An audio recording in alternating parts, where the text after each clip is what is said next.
Hazrat Maulana Ubaidullah Faruk দামাত বারাকাতুহুম সহ ঢাকা থেকে আগত সম্মানিত কেন্দ্রীয় নেতৃবৃন্দ, মুআজ্জাজ হযরত উলামায়ে কেরাম, জেলা জমিয়তের সকল পর্যায়ের দায়িত্বশীল বৃন্দ, সাথী ও বন্ধুগণ, সাংবাদিক বন্ধুগণ, নরসিংদীতে আজকে কাউন্সিল হচ্ছে। এটি আশা জাগানিয়া কাউন্সিল। আমরা বাংলাদেশের প্রতিটি জেলায় আমাদের দলকে শক্তিশালী করার জন্য যত রকম ত্যাগ স্বীকার করতে হয় আমরা প্রস্তুত থাকি ইনশাআল্লাহ। মঞ্চ কথা বলে, মঞ্চ কথা বলে, ঠিক না বেঠিক? মঞ্চের চেহারা বলে দেয় জমিয়ত কোন মাপের কোন মানের সংগঠন। জমিয়তকে স্টাডি করে যারা, জমিয়তকে অ্যানালাইসিস করে যারা, তারা অবশ্যই স্বীকার করতে পারেন বাধ্য জমিয়ত কারোর সাথে কোন অপশক্তির সাথে আতাত করে না, আতাত করে না।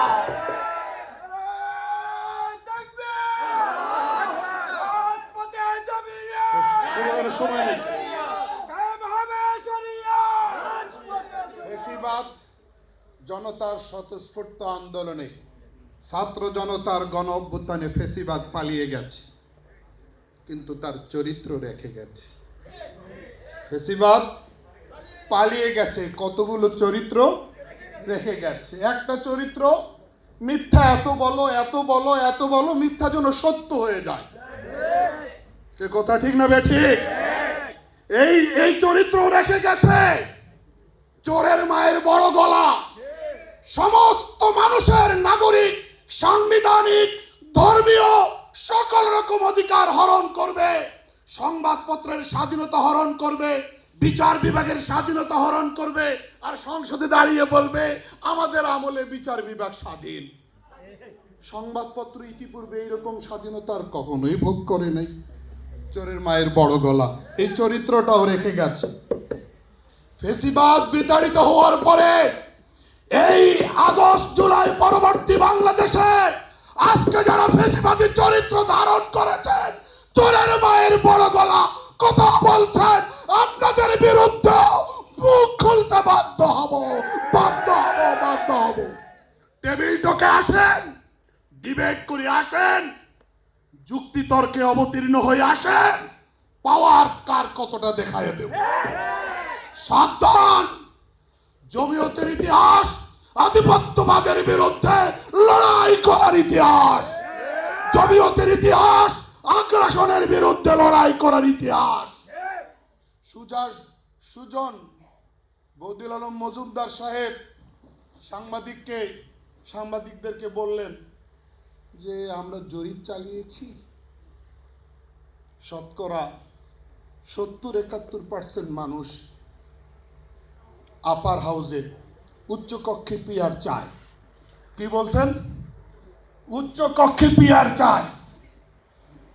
কোন একটি রাজনৈতিক দলের নেতা, বড় মাপের নেতা বলে দিলেন শতকরা 70-71% মানুষ নিম্ন কক্ষে পিয়ার চায়।